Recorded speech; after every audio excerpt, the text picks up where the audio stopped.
Bonjour à tous, bonjour monsieur le maire Bali Bagayoko. Vous avez accueilli hier à Saint-Denis le premier meeting de campagne de Jean-Luc Mélenchon. La primaire est finie, a-t-il dit. Jean-Luc Mélenchon est d'autorité, sans vote, sans discussion, sans débat. Le candidat, c'est ça la démocratie? C'est en tout cas ce qu'il dit de manière assez claire, ce qui est attendu aujourd'hui par la population de manière générale. Jean-Luc Mélenchon ne fait que traduire la volonté populaire qui est de dire désormais il faut que nous mettions en situation de pouvoir gouverner et diriger. Et donc Mais ça la passe volonté populaire, elle se par mesure le à travers rassemblement. des votes, elle se décrète pas. Mais le vote aura lieu en 2027. C'est ça dont il s'agit. Mais concernant la gauche, c'est lui. Un point, un trait, c'est comme ça. Quand on est une première formation politique et qu'on est quasiment à la tête de l'ensemble de la gauche, on a une responsabilité. Et Jean-Luc Mélenchon, hier, se hisse à ce niveau de responsabilité. Il a eu l'occasion d'appeler à un grand rassemblement de l'ensemble d'ailleurs des formations politiques de gauche. Certains ont préféré prendre le choix de l'impasse. Et désormais, je suis d'accord avec lui, l'heure de la tergiversation est terminée. Et donc du coup, il faut qu'on se mette en ordre pour pouvoir gagner en 2027. On est chez nous, a repris la foule de votre ville a repris la foule. On est chez nous, c'est le slogan général, c'est ce qu'on entend généralement dans les salles du Rassemblement national. Qu'est-ce que ça vous a fait, vous, d'entendre vos administrés reprendre "On est chez nous", le slogan du RN? Apparemment, le "on est chez nous" n'appartient pas à l'extrême droite. En revanche, ce qui est certain, c'est que tous celles et ceux qui considèrent qu'ils appartiennent à la République ont le droit de le dire. Et ce message est parti spontanément de la population qui était venue en nombre. Plus de 26 000 personnes se sont déplacées et ont scandé en fait ce message. Ce n'est pas le slogan de campagne de la grande nouvelle Alliance populaire, mais c'est en tout cas le message que les personnes qui étaient présentes voulaient faire passer. Et je suis très ravi d'ailleurs qu'ils assument aujourd'hui cette appartenance à la République en tant que telle. C'est un message extrêmement puissant. Alors vous avez dit, vous venez de dire, il n'est plus temps de tergiverser concernant la campagne. Est-ce que vous êtes prêt à gouverner avec les socialistes que vous avez maltraités durant votre campagne municipale? Apparemment, nous n'avons pas maltraité les socialistes. Les socialistes se sont maltraités eux-mêmes. Ça, c'est la première chose. En trahissant Vous avez traité l'espoir votre de la gauche. adversaire de petit bourgeois visqueux, c'était pas non plus D'accord, mais c'est l'amour fou. quasiment pas du tout à la hauteur, en revanche, des conséquences des politiques qui ont été menées par le passé, par le Parti socialiste en tant que tel. C'est la raison pour laquelle il ne faut pas que l'on revienne, en fin de compte, sur ce qui s'est passé et qu'on construise des choses. Et malheureusement, le Parti socialiste est beaucoup plus préoccupé à diviser. C'est la raison pour laquelle Mais nous n'avons pas de temps à perdre, en fait, avec eux. ok, alors la candidature, dites-vous, la candidature de Jean-Luc Mélenchon est indiscutable, c'est vous qui le dites. Pour autant, si vous gagnez, il faudra bien gouverner avec quelqu'un. Est-ce que vous êtes prêt à gouverner avec des socialistes? Moi, je suis aujourd'hui prêt, y compris, je vais dire, à assumer tous celles et ceux qui s'inscrivent dans une gauche de rupture.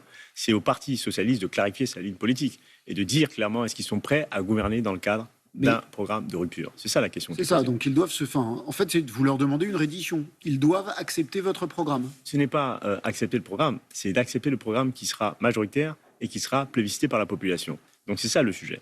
Et s'ils ont un programme qui est autant plébiscité, à ce moment-là, on discutera. Mais ce qui n'est pas le cas. Par exemple, il a dit hier, Jean-Luc Mélenchon a parlé d'abrogation de la réforme des retraites à 64 ans, donc retour à 62 ans, puis retour à la retraite à 60 ans, a-t-il dit. Est-ce que l'économie française peut se permettre un retour à la retraite à 60 ans? L'économie française peut se permettre de le faire. En revanche, l'économie française doit aussi agir contre les inégalités importantes et sur le fait de corriger le fait qu'il y ait une minorité de grands milliardaires qui possèdent énormément de fortune et donc du coup qui doivent redistribuer. Et donc c'est cette masse financière en fait qui manque tant à la République pour pouvoir corriger les Et la inégalités. retraite, le SMIC à 1700 euros, la retraite Oui. Vous êtes un homme d'entreprise, vous avez longtemps travaillé à la RATP.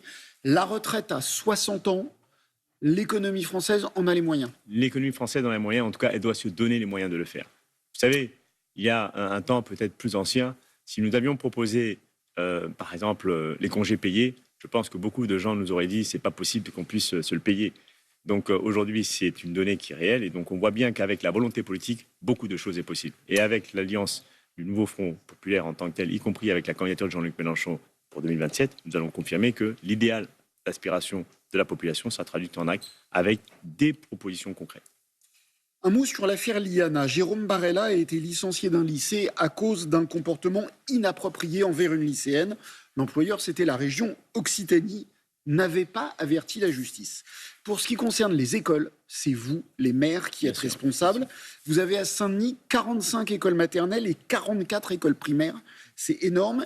Est-ce que vous signalez, en tant que patron de ces écoles, si je puis dire, est-ce que vous signalez systématiquement à la justice ce genre d'incident? C'est très clair. On a des systèmes de mesures d'alerte chaque fois que nous avons une information préoccupante, parce qu'il s'agit de ça, systématiquement, c'est remonté. C'est remonté pour une raison simple, c'est que... Remonter, c'est-à-dire ça part, bien sûr, de... alors, nous sommes responsables, nous, de la partie structure, c'est-à-dire les écoles. Ensuite, l'employeur de ces personnels, notamment sur le temps scolaire, c'est l'éducation nationale. Donc, c'est d'abord via l'éducation nationale que, en fait, les choses remontent. Pour les profs, pas pour le personnel périscolaire. Pour le personnel, ça monte directement chez nous. Ça, c'est très clair. Et à partir de là, il y a une enquête administrative qui est faite.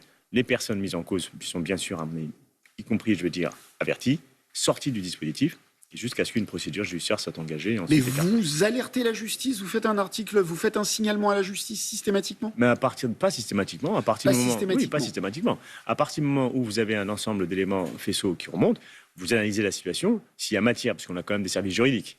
À partir du moment où nous avons un certain nombre d'éléments qui fondent les dangers qui sont remontés, il y a une action, bien sûr, qui est faite sur le plan judiciaire. Vous dites la personne mise en cause est avertie. Emmanuel Grégoire, le maire de Paris, ici même à votre place, a dit « Je suspends au premier signalement. Je préfère faire une injustice que laisser un enfant en danger. » Est-ce que vous suspendez... Ah, bien sûr. Vous suspendez au premier signalement. On a déjà été fait. Ça a déjà eu l'occasion. C'est-à-dire que la première chose, c'est bien sûr que la personne déjà est convoquée, suspendue, bien sûr, sur le dispositif, le temps que l'ensemble des éléments puissent être fournis. Ça, c'est une mesure qui est une mesure en réalité administrative et aussi politique. Parce qu'en termes d'impact, bien sûr que d'abord, on protège celles et ceux, bien sûr, qui sont les victimes. Et deux, nous allons créer les conditions pour que nous ayons une poursuite de l'enquête en particulier. Très clair. Dernière question, il nous reste très peu de temps. Où en êtes-vous du désarmement de la police municipale à Saint-Denis? Pour l'instant, le désarmement de la police municipale, en tout cas pour ce qui est du LBD, est désormais confirmé. Donc il ne s'agit plus d'un sujet. Nous sommes plutôt maintenant concentrés sur... Donc le LBD, c'est les lanceurs de balles de défense. Voilà. Et donc du coup, pour ce qui est des armes, ils ont toujours leurs armes. En tant que telles, nous avons toujours leurs armes. Et donc la question qui nous est posée, c'est plutôt la question de la définition de la doctrine qui est en cours.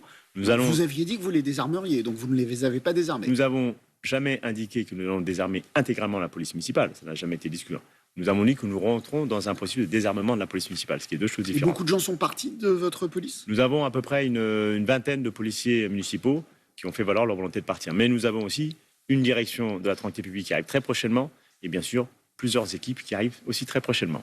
Merci beaucoup Bali Bagayoko, maire de LFI de Saint-Denis. Bonne journée à tous. C'est à vous, cher Maya.